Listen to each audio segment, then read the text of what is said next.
Everyone knows the Japanese live longer and stay leaner. That part's not the secret. What most people don't know is that several of their daily habits interact directly with the fasting state. And if you understand the actual mechanism, you'll realize that most people fasting in the Western way are leaving the majority of the fat-burning potential untouched. Not because they're fasting wrong, because they don't know what's happening underneath. The difference isn't discipline. It's not longer fasts. It's a handful of small habits, some of them taking less than 2 minutes, that determine whether your body treats the fast as a routine reset or as a signal to finally go after the stored fat it's been protecting for months. And the thing is, you're probably already fasting consistently, which means you're already close. You're just missing the layer that turns close into something you can actually see in the mirror.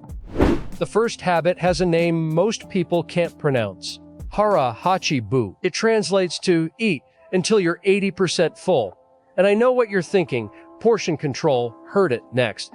But stay with me because the mechanism here is not what you expect. Most guys focus on how long they fast. Almost nobody thinks about what they're doing to the window that comes right before it. And that's exactly where this one hits. Every time you eat, your body releases insulin to manage the glucose coming in. Think of insulin like a security guard that shows up every time food enters the building. The bigger the meal, the more guards get called in, and while those guards are on duty, fat burning is completely locked out.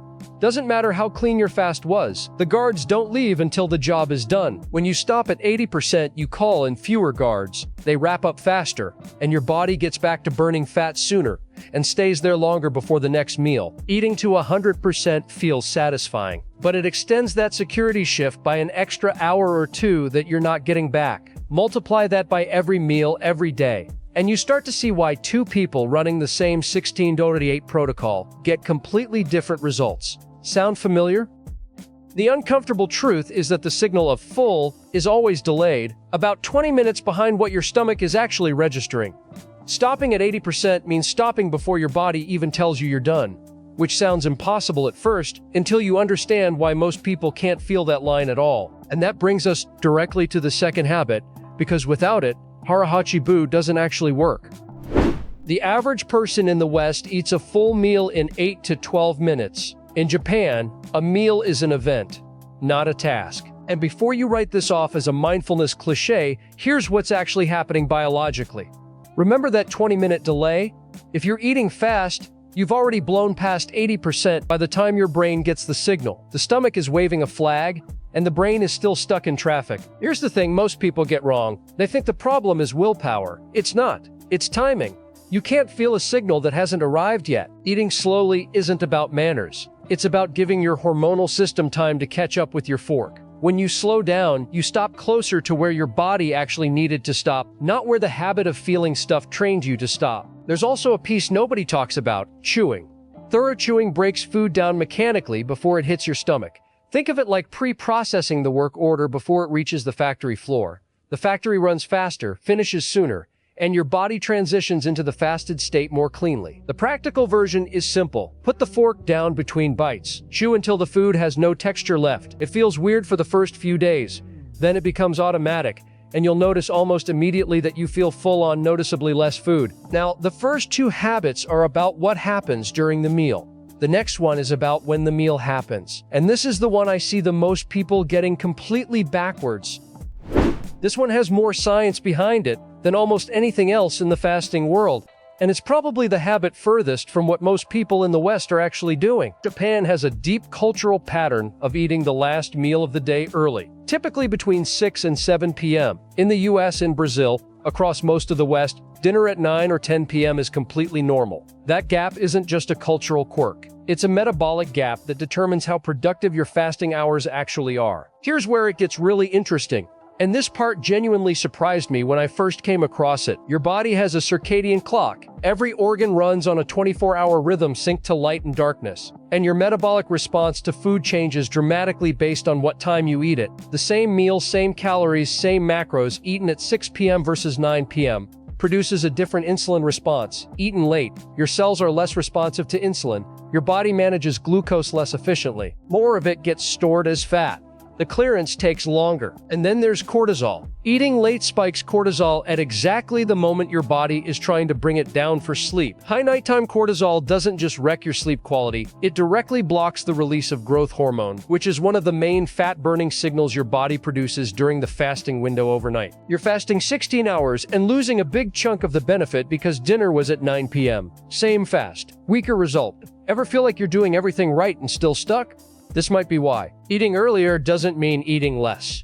It means your fast starts at 7 p.m. instead of 10 p.m., 3 extra hours where insulin is lower, cortisol is dropping, and your body has a longer runway to do what fasting is supposed to do. So we've covered what happens during and after the meal. Now let's talk about what you can actually use during the fast itself, because there's one thing the Japanese have been doing for centuries that maps almost perfectly onto the fasting state. Monks used it to stay alert during long meditation sessions. Samurai used it before battle.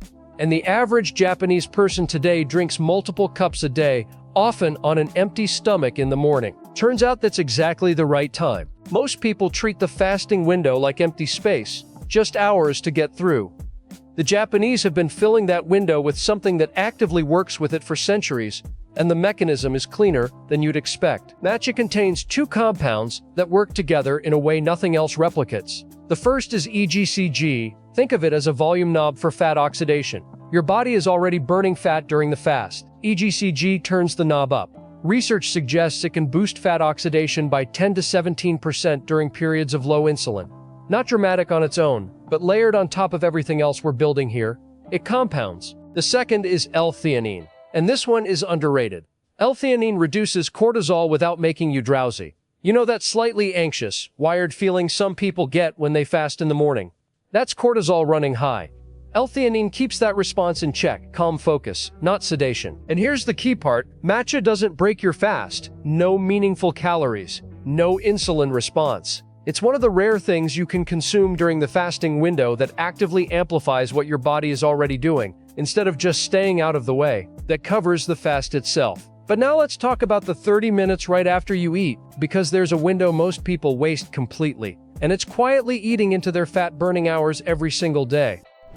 Sanpo means a small stroll. In Japan, a walk after eating isn't fitness. It's just what you do, built into the daily rhythm, the way brushing your teeth is built into the morning. It's not dramatic. It's not a workout. It's 10 minutes around the block. And yet, this might be the most consistently ignored tool in the entire fasting world. Not because people don't know about it, but because it sounds too simple to matter. When you eat, glucose hits your bloodstream. Here's the thing. Your muscles can absorb some of that glucose on their own, no insulin needed, but only when they're active. Think of your leg muscles as a side door into the bloodstream. When you walk, that door opens.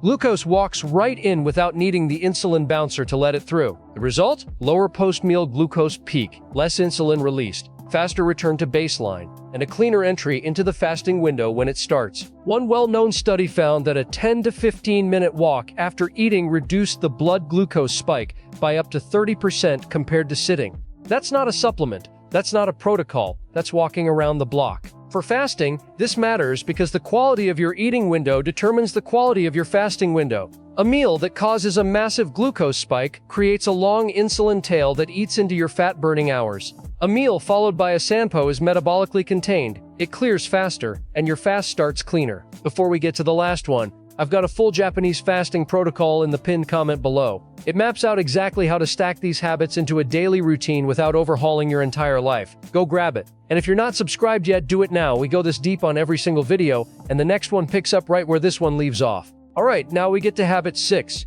It has nothing to do with food, nothing to do with eating windows, and almost nobody connects it to fat loss. But after everything we've covered today, this is the one that ties it all together. In Japan, bathing is an evening ritual, not a morning shower to wake up. A deep, hot bath at night, typically around 9 or 10 p.m., as part of the wind down before sleep. The water is significantly hotter than what most Westerners are used to. And the purpose, culturally, is relaxation, clearing the mind, marking the end of the day. But what it does to your body while you sleep is something else entirely. Here's the part most people never connect, and once you see it, you'll realize that bad sleep isn't just a recovery problem, it's a fat-burning problem. When you sit in hot water, your core body temperature rises. When you get out, that temperature drops, and that drop is a powerful trigger. Think of it like a dimmer switch. The rapid cooling tells your brain to dim everything down and move into deep sleep.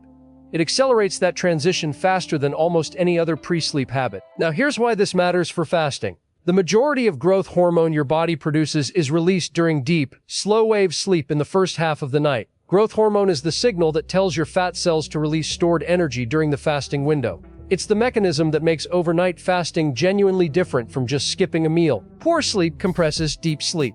Less deep sleep means less growth hormone. Less growth hormone means your overnight fast is running at a fraction of its potential. Even if the fast itself is perfect, you're leaving fat-burning hours on the table every single night, and you're blaming the protocol. The ofuro, hot bath, temperature drops, deep sleep comes faster, is essentially a free trigger for more growth hormone, which is a free trigger for better fat mobilization during the exact hours you're already fasting anyway. You're fasting while you sleep no matter what. The question is whether those hours are actually doing what they're supposed to. And this is the habit that determines the answer.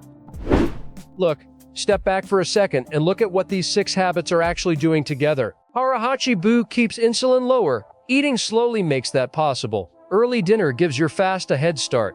Matcha amplifies fat oxidation during the fast. The sampo cleans up the glucose spike so the fast starts clean. And the ofuro deepens the sleep that makes the overnight hours count. But here's what I want you to notice. None of these are fasting hacks. None of them are shortcuts. They're just behaviors that happen to work with your body's natural rhythms instead of fighting them. The Japanese didn't invent these habits to optimize fat loss. They invented them because they felt better. The metabolic benefits were just what happened when you stop treating your body like a machine you're trying to override. That's the real lesson here. The Western approach to fasting is usually about adding more rules, more restrictions, more precision. The Japanese approach is about removing friction. And when you remove friction from a process your body already knows how to run, it runs. Start with one, whichever fits your day most naturally right now. Add another when the first becomes automatic. That's it. That's the Kong lifestyle, not complexity stacked on complexity, but the right things done consistently, in the right order, at the right time. Now go get after it. This video is for informational and educational purposes only. The content shared here represents general lifestyle habits and should not be interpreted as medical advice. Always consult a qualified healthcare professional before making significant changes to your diet, fasting routine, or lifestyle, especially if you have an existing health condition.